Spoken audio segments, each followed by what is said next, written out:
आज हमारे साथ हैं बीएसपी के प्रदेश महासचिव इमरान खान जी, जो इस बार आगामी विधानसभा चुनावों में चुनावी रण में उतरने के लिए तैयार हैं। भरपूर कोशिश कर रहे हैं, जी जान से जुट गए हैं चुनावों की तैयारियों में। सर, बहुत बहुत स्वागत है आपका हमारे शो, हमारे चैनल में, जिसका नाम है मुद्दों की बात जनता और जनप्रतिनिधियों के साथ। सर, चुनाव लड़ने का मन आप बना चुके हैं, किस तरीके से आप अपनी तैयारियों को अंजाम दे रहे हैं और क्या है आपकी दावेदारी का मुख्य आधार? बहुत बहुत शुक्रिया मैम। और जैसा कि आप जानते हैं, निरंतर 5 साढ़े 5 साल से मैं मैदान में हूँ, लोगों की सेवा कर रहा हूँ। लोगों के साथ बहुत अच्छे तरीके से मैं ग्राउंड लेवल पे जाके जुड़ा हूँ। गांव-गांव, ढाणी-ढाणी जाके मैंने लोगों से अपने ताल्लुकात स्थापित किए हैं। हर गरीब, अमीर, हर जात, हर धर्म के लोगों के साथ मैंने अपने संबंध बनाए हैं, अपने रिलेशन बनाए, उनकी समस्याओं को गहराई से जाना है। तो इसी तरीके से और उनके काम किए हैं और हर क्षेत्र में मैंने काम किया है, ना किसी पद पे होते हुए, ना किसी सरकार का साथ होते हुए। तो मेरे साथ बहुत जनता का आशीर्वाद है, बहुत सारे लोग मेरे साथ जुड़े हुए हैं। तो उन्हीं की उम्मीद पे और उन्हीं के भरोसे पे मैं अपनी दावेदारी यहाँ पे कर रहा हूँ और मेहनत कर रहा हूँ। सर, आपके विधानसभा क्षेत्र में इस वक्त मौजूदा आगामी विधानसभा चुनाव को देखते हुए जातीय समीकरण क्या कह रहे हैं? देखो, जातीय समीकरण, देखो राजनीति में, हमारी देश की राजनीति में जातीय समीकरण बहुत सारा एक महत्वपूर्ण योगदान और इम्पोर्टेंट रोल रहता है जातीय समीकरण का। और जहाँ तक कि तिजारा की बात करूँ मैं, यहाँ जातीय समीकरण पे तो चुनाव होते हैं, लेकिन धर्म के नाम पे चुनाव नहीं होते। तिजारा में सारे कैंडिडेटों के साथ सारे धर्म के लोग और एक साथ वोट देते हैं। हर किसी के पास, यहाँ एक कैंडिडेट यादव समाज से होता है, एक गुजर से होता है, एक दो मेव से होते हैं, यादव से भी एक आध रहता है, एससी समाज वालों से भी शायद कोई इस बार रहे, पहले तो कभी नहीं था। तो जो बाज़ार की वोट हो गई, जो बनिया हो गए, सैनी हो गए, एससी समाज वाले हो गए, जो ये हर कैंडिडेट को, चाहे बसपा का हो गया, चाहे कांग्रेस का हो गया, चाहे बीजेपी का हो गया, इनकी वोटें ताल्लुकात के हिसाब से, अच्छाई के हिसाब से, कैंडिडेट के व्यवहार के हिसाब से बढ़ती है और जिसके पास ज़्यादा चली जाती है वो यहाँ से जीत जाता है। जैसा कि अभी आपने बताया कि आप ज़मीनी स्तर पर जा रहे हैं, तैयारियां भी आपकी ज़ोरों पर चल रही, जनता के बीच में आपका 1 to 1 भी बहुत अच्छे से हो रहा है। मौजूदा जो विधायक हैं अभी, आपकी भी उन जनता के बीच में जा रहे हैं, तो किस तरीके से का रिस्पॉन्स आपको उनके लिए मिल रहा है और आप उनके कार्यकाल को किस तरीके से देखते हैं? देखो मैडम, मैं बहुत पॉजिटिव पॉलिटिक्स करता हूँ। मेरी जो आदत है, मैं नेगेटिव पॉलिटिक्स नहीं करता हूँ। मैं जब लोगों के पास जाता हूँ तो मैं ना तो किसी विधायक को डिस्कस करता हूँ, ना किसी पूर्व नेता को डिस्कस करता हूँ। चूँकि मैं भी वोटर रहा हूँ, विधानसभा में पहली बार लड़ूंगा, तो मैं भी जानता हूँ किस नेता में कितनी खूबियाँ हैं, क्या क्वालिटियाँ हैं। तो मैं भली भांति उनसे मैं वाकिफ़ हूँ। तो जहाँ तक बात है पिछले 10 सालों की, अगर यहाँ की बात करूँ, बाकी 15-20 सालों की भी बात करूँ, तो नेता का और जनता का जुड़ाव उस ढंग से नहीं रहा जिस ढंग से तिजारा की जनता को उनसे ज़रूरत है। तो हम, चाहे कोई बहुत गरीब आदमी हो, चाहे कोई बहुत अमीर आदमी हो, चाहे कोई किसी सरपंच के परिवार से हो, चाहे कोई एक साधारण से परिवार से हो, हमारा एक मेन जो लोगों को डील करने का तरीका है वो ऐसा है कि हम हर आदमी को उतनी ही तवज्जो देते हैं, हर समाज के आदमी को उतनी ही तवज्जो और इज्जत देते हैं और सब लोगों को अपने साथ जोड़ के रखने की कोशिश करते हैं। जाहिर सी बात है, लोगों के दिलों में, मन में गुस्सा है।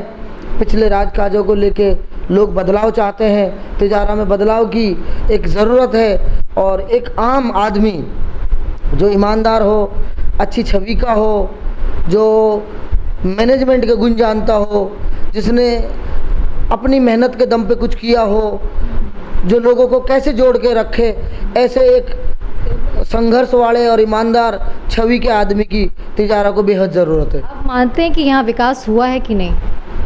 देखो मैडम, जाहिर सी बात है कि सरकार का साथ मिला विधायक जी को, जो यहाँ के विधायक हैं, उनको बजट भी मिला, उनको पैसा भी मिला, उन्होंने काम भी कराए।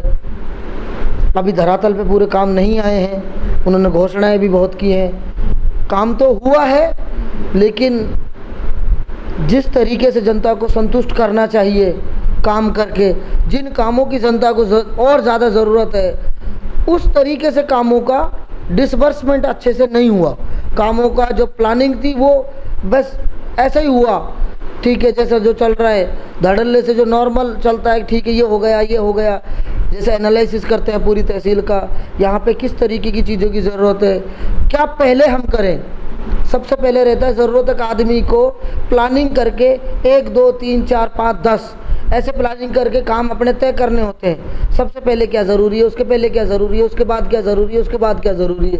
तो इस तरीके की जो एक योजनाबद्ध प्लानिंग के द्वारा प्लानिंग के जैसे यहाँ पे काम होना चाहिए था, वो काम नहीं हुआ।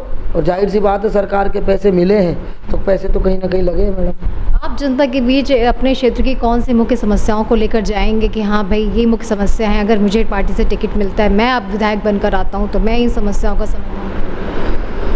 देखो मैडम, जो सबसे पहली समस्या मेरे को जो लगती है, जितने भी प्रशासन हैं, जितने भी डिपार्टमेंट्स हैं यहाँ पे, चाहे बिजली विभाग हो गया, चिकित्सा विभाग हो गया, एजुकेशन विभाग हो गया, रोजगार को लेके यहाँ बहुत बड़ी हमारे लिए एक सौगात है, इंडस्ट्रीज़ हो गई। तो इन सबको जो एक मैनेजमेंट करने का जो तरीका है, कैसे मैनेज करके इनकी सुविधाएं और उनका लाभ लोगों तक पहुँचाया जाए, वो जो एक जो टीम तैयार होनी चाहिए किसी भी विधायक और नेता के पास, वो इन्होंने नहीं की। हर आदमी तरसते, हर आदमी परेशान है, हर आदमी नेता को अप्रोच नहीं कर सकता, हर आदमी विधायक से बात नहीं कर सकता, ना विधायक के पास उतना टाइम है। मनमानी की है, पुलिस प्रशासन ने भी मनमानी की है। एसडीएम कार्यालय हो गया, तहसीलदार हो गए, तहसील के काम हो गए, और बिजली विभाग हो गया, इंडस्ट्रीज़ हो गई, हर आदमी ने मनमानी यहाँ पे की है। बहुत भयंकर तरीके से यहाँ पिछले 5 सालों में भ्रष्टाचार की बढ़ोतरी हुई है। तो इसको जो संभालने के लिए जो एक टीम की ज़रूरत है, जो टीम एक गठन होनी चाहिए, सबसे पहले तो मैं उसकी कोशिश करूँगा कि हर डिपार्टमेंट के ऊपर हर समाज से 5 से 8 लोगों की एक कमेटी बनाई जाए। किस डिपार्टमेंट में क्या कमी है, उसको कैसे मैनेज किया है। जहाँ अस्पताल भी हैं, अस्पतालों को कैसे टाइम पे जो ऑक्सीजन है, जो अस्पताल की सफाई है, डॉक्टर्स की जो प्रेजेंस है, दवाइयों की जो ज़रूरत है, वो सही तरीके से वहाँ पूरी हो रही है कि नहीं हो रही। जो मेंटेनेंस का काम है वो कैसे हो रहा है, कैसे नहीं हो रहा, वो कमेटी जाके वहाँ मॉनिटर करे हफ्ते में 2-3 दिन। डॉक्टर्स को क्या दिक्कत है, अस्पतालों में क्या दिक्कत है, फिर मरीजों को क्या दिक्कत है, कैसी ऐसी कमेटियाँ हों जो लोगों से इंटरेक्ट करें, लोगों से बात करें, बात करने के बाद फिर उसका एक समाधान निकले। इसी तरीके से बिजली विभाग की बात है, इंडस्ट्रीज़ का पैसा है, CSR का फंड है, ऐसे ही लूटपाट हो रही है। कोई सरकार की ज़रूरत नहीं है यहाँ पे, किसी बड़े फंड की ज़रूरत नहीं है। अगर यहाँ कोई विधायक अपनी अच्छी सी टीम बना के इंडस्ट्रियलिस्ट के साथ बैठ के, जो यहाँ का हज़ारों करोड़ रुपए का जो CSR का फंड है, अगर वो तरीके से यूटिलाइज हो जाए। प्राइवेट कंपनियाँ ये किसी को नौकरी देने के लिए बाध्य नहीं है, ये किसी के डर के या किसी के बहकाव में आके काम करने वाले लोग नहीं है। ये एंटरप्रेन्योर हैं, ये लोग बहुत अच्छे से हमारे एरिया को तरक्की कर रहे हैं, हमारे एरिया की। लेकिन इनसे एक अच्छा तालमेल होना चाहिए। इनकी क्या समस्याएं हैं, लोगों की क्या समस्याएं हैं। अगर ये लोकल लोगों को नौकरी देते तो इनको क्या तकलीफ आती है, लोकल लोग यहाँ नौकरियाँ करते तो उनको क्या तकलीफ आती है। किसी भी तरीके से इंडस्ट्रियलिस्ट भी खुशी रहे और लोकल लोगों को भी रोज़गार मिले, वो भी एक कमेटी बननी चाहिए। तो मेरा कहने का मतलब एक जो संघर्षशील आदमी जो दिन रात लोगों में रहे, चाहे वो इंडस्ट्रियलिस्ट हो, चाहे बाहर के लोग यहाँ रह रहे हैं वो हों, चाहे कॉलोनियाँ वाले हों, चाहे सोसाइटी वाले हों, हर जाति, हर बिरादरी, हर आदमी के बीच जो एक अच्छा तालमेल होना चाहिए, इसकी बहुत मोटी कमी यहाँ देखी गई है पिछले दिनों में। नेतागिरी करते हैं, सेवा नहीं करते।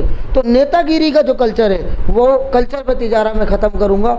लोगों को सेवा कैसे करी जाए, नौजवानों को रोज़गार कैसे मिले, कैसे उनको खेल की सुविधाएं मिले। यहाँ सबसे बड़ी कमी है बच्चियों की एजुकेशन के लिए, खास करके SC समाज, मेव समाज, जिस समाज से मैं आता हूँ, बहुत पिछड़ा हुआ है, बुरी तरीके से पिछड़ गया।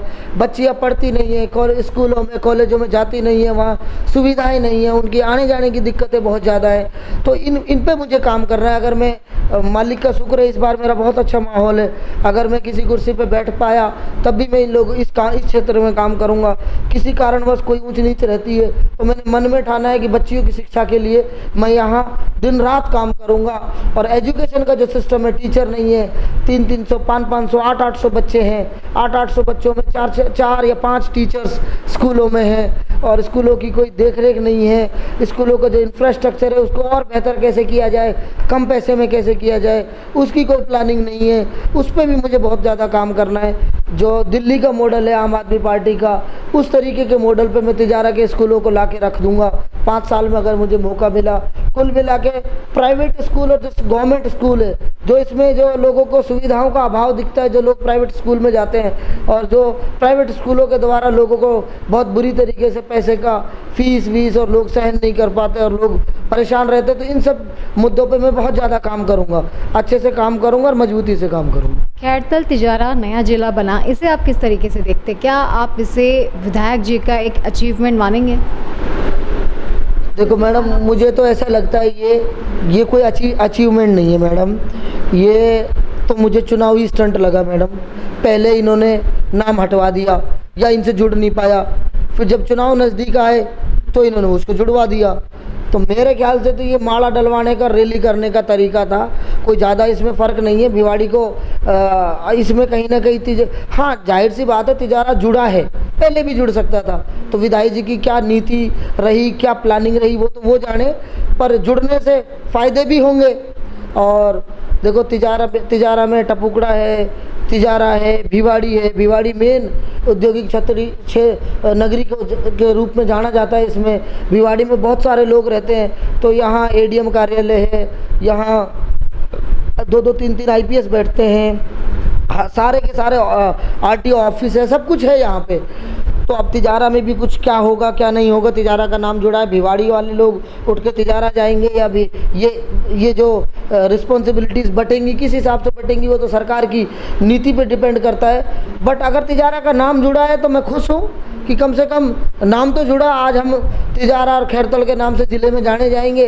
अब क्या सुविधाएं मिलेंगी, क्या हमें बेनिफिट्स मिलेंगे, ये बहुत आने वाली बात है। इसमें अभी मैं कोई टिप्पणी नहीं कर सकता, वक्त बताएगा। लेकिन फिर भी मैं धन्यवाद देता हूँ विधायक जी ने, कम से कम चलो अपने चुनावों के टाइम पे कराया, चलो तिजारा का नाम जुड़वा दिया। तिजारा वासियों को मैं बधाई भी देता हूँ इसकी। सर, आप बीएसपी से आते हैं, बीएसपी के बहुत ज़्यादा चेहरे जो हैं वो अब मैं कहूँ तो देखने को मिलते नहीं हैं। बीएसपी से टिकट पे जीतकर आपके ही कई साथी आए, यहाँ पर विधायक भी बने, उसके बाद में उन्होंने दूसरी पार्टी का दामन थाम लिया। कहीं आपके साथ अगर आप जीत कर आते हैं तो आप कुछ ऐसा तो नहीं करते? कि जनता को ये रहता है कि फिर जनता जो ने जो टिकट दिया था वो आपको जिताया। देखो मैडम, मैं बहुत अलग तरीके का इंसान हूँ। अगर किसी भी आदमी ने मेरे ऊपर कोई एहसान किया, मेरे ऊपर कोई भरोसा जताया, तो हमेशा मैं उस आदमी का एहसान मानता हूँ, हमेशा उस आदमी का शुक्रगुजार रहता हूँ। I am a man of commitment. ऐसा नहीं है अगर मैं किसी पार्टी से बना और मुझे इज्जत मिली और मुझे कोई जिम्मेदारी मिली तो मैं बिल्कुल भी उस पार्टी को छोड़ के नहीं जाऊँगा, उसी पार्टी में काम करूँगा, उस पार्टी को आगे बढ़ाने का काम करूँगा।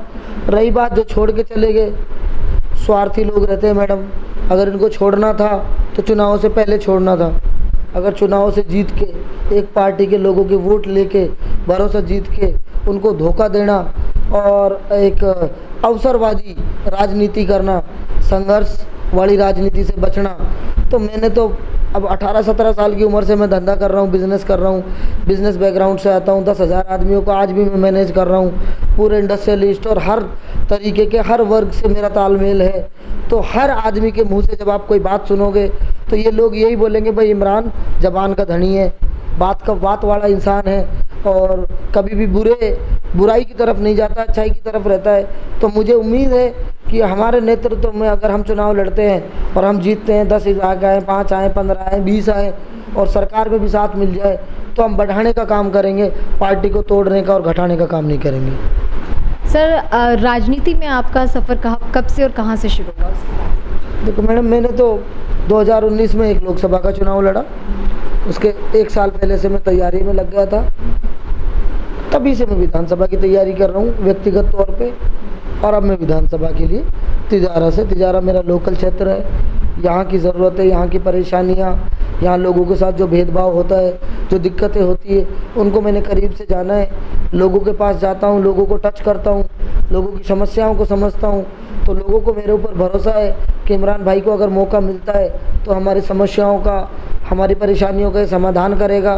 तो मेरा सफ़र तो एक लोकसभा का चुनाव है और एक ये विधानसभा का मैं जो तैयारी कर रहा हूँ। जिस तरीके से आप अभी आने वाले चुनावों को देखते हैं, आपको जैसे कि कांग्रेस कहती है कि सरकार हम जो है रिपीट करके ले जाएंगे, बीजेपी कहती है कि 25 साल पुराना जो ट्रेंड नहीं टूटेगा। मैं आपसे आपकी राय जानना चाहती हूँ। देखो मैडम, मुझे तो इतना भरोसा है, सरकार किसी की भी आए, मैं बहुजन समाज पार्टी का कार्यकर्ता हूँ, बहुजन समाज पार्टी में मैं काम कर रहा हूँ। जिस प्लानिंग से बहुजन समाज पार्टी चल रही है, जैसे जैसे कैंडिडेट्स हमारे पास आ रहे हैं, जैसे जैसे हम एडवांस में टिकट क्लियर करके लोगों को तैयारियों में लगा दिया है, तो सरकार किसी की भी बने, लेकिन बिना बहुजन समाज पार्टी के सरकार नहीं बनेगी। बहुजन समाज पार्टी जिसको चाहेगी उसकी सरकार बनेगी, उसके सर पर सहरा बंधेगा और वही यहाँ राज करेगा। महिला राजस्थान में बढ़ते महिला अपराधों पर आप क्या कहेंगे, क्योंकि ये एक बहुत बड़ा चुनावी मुद्दा बनकर सामने आया है। देखो मैडम, जहाँ तक राजस्थान सरकार की बात करूँ मैं, राजस्थान सरकार में एक स्टेप बड़ा नेगेटिव गया है। विधायकों को लिमिट से ज़्यादा पावर मिलनी, लिमिट से ज़्यादा छूट मिलनी। विधायकों के कार्यकर्ता सारे, उनके कार्यकर्ताओं के रिश्तेदार, उनके जानकार अपने आप को विधायक समझने लगे, मुख्यमंत्री मानने लगे। निडर और निर्भय होके बिल्कुल जो इनको करना है, डर की जो एक वो रहती है, कानून व्यवस्था का जो डर रहता है, इनके दिमाग से निकल गया। इसी वजह से ये महिलाओं के साथ जो कर्म हो रहे हैं, जो ये राजनीतिक षड्यंत्र के तहत जो झगड़े होते हैं, दंगे होते हैं, इसका मुख्य कारण ये है कि मुख्यमंत्री जी ने विधायकों को लिमिट से ज़्यादा पावर, लिमिट से ज़्यादा ताकत, लिमिट से ज़्यादा भरोसा दे दिया। मॉनिटरिंग इन लोगों की हुई नहीं। इन लोगों ने, हर आदमी ने लिमिट से ज़्यादा वो किया है, लोगों के साथ मतलब छूट दी है लोगों को। उसका एक दुष्परिणाम भी सरकार को भुगतना पड़ सकता है। सर, चलते चलते आप हमारे ATL चैनल के ज़रिए जनता से कुछ अपील करना चाहते हैं? जनता से ये अपील करना चाहता हूँ कि भाई, आप हर 5 साल में किसी न किसी को वोट देते हो और हमेशा देते आए हो। मैं आपके बीच में पहली बार आया हूँ। मैं आप लोगों की सेवा करना चाहता हूँ, खिदमत करना चाहता हूँ। नेक नीति से और ईमानदारी से आप लोगों के लिए काम करूँगा।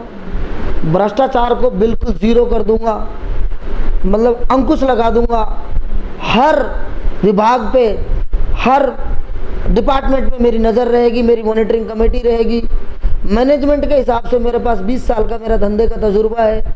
अगर मैं 16-17 स्टेट में बिजनेस कर सकता हूँ, 10,000 आदमियों को मैनेज कर सकता हूँ, तो ये तो डिपार्टमेंट के 1000 ही आदमी होंगे सारे। तहसील की बात करूँ तो अच्छे से चुनिंदा अफसर हम लगाएंगे, ईमानदार लोगों को हम चुनेंगे, इनको हम ट्रेनिंग देंगे। गरीब लोगों के साथ जो उत्पीड़न होता है उसको हर तरीके से रोकथाम लगाने की हम पूरी कोशिश करेंगे। तो आप एक बार विश्वास मेरे ऊपर दिखाएं। आपके जितना बजट आपको मिलेगा उससे ज़्यादा तो आप तक पहुंचेगा। हमें कोई कमीशनबाजी, हमें कोई लूटपाट नहीं करनी। मालिक का दिया हुआ हमारे पास सब कुछ है। हम लोग, आप लोगों की मेहनत से सब जातियों की, सर्व जातियों की, सब धर्मों की सम्मान करते हुए इज्जत करेंगे और आप लोगों का विकास करेंगे। सभी भाई मिलजुल के 3600 बिरादरी, आज तक तिजारा तहसील का जो सामाजिक सौहार्द है वो कभी बिगड़ा नहीं, या हिंदू मुसलमान के झगड़े नहीं हुए कभी। मेरी जहाँ तक बात है, मैं मंदिरों में भी जाता हूँ, मैं गुरुद्वारों में भी जाता हूँ, मैं मस्जिदों में भी जाता हूँ, मैं भंडारे भी लगवाता हूँ। श्रद्धालुओं के लिए कावड़, जो कावड़ियों यात्रा वाले, उन कैंपों में भी जाता हूँ मैं। जो हमारे बाबा मोहन राम के मंदिर के जो श्रद्धालु आते हैं उनके लिए भंडारे भी लगवाता हूँ मैं। सबके सम्मान करता हूँ। मूर्ति स्थापना वाले प्रोग्रामों में भी जाता हूँ, अम्बेडकर के प्रोग्रामों में भी जाता हूँ। मूर्ति स्थापना और अम्बेडकर जयंती, हर तरीके से हर वर्ग में मैं ये दिखाता हूँ भाई मैं तुम्हारा हूँ, और इसी तरीके से मेरा व्यवहार रहेगा। आप सब भाई भी, जैसे आपने अभी एक उदाहरण दिया जैसे आपने भिवाड़ी तिजारा में कोई दंगे नहीं भड़के, कोई गलत नहीं हुआ, आसपास यहाँ व्यवस्था बिगड़ी थी, इसको बनाए रखें। तिजारा की जो 100 साल की जो इतिहास है, कभी यहाँ जो दंगे नहीं हुए, कोई मुसीबतें कोई परेशानियाँ नहीं आई 50-75 सालों में, ऐसे ही सभी भाई मिलजुल के रहे। नेता तो आते जाते रहेंगे, जिसको जो पसंद आए पार्टी, जिसको जो पसंद आए नेता, वोट दे दो, लेकिन आपसी भाईचारे को बिल्कुल भी मत बिगाड़ो। तो ये थे हमारे साथ इमरान खान, जिनका ये कहना है कि वो अवसरवादी राजनीति ना की है उन्होंने और ना ही वो करेंगे, और अगर उनको एक मौका मिलता है जनता की सेवा करने का तो वो पूरी ईमानदारी के साथ ज़मीनी स्तर पर आके जनता की सेवा करना चाहते हैं। मेरे सहयोगी हरीश के साथ मैं साची गुप्ता, ATL न्यूज़।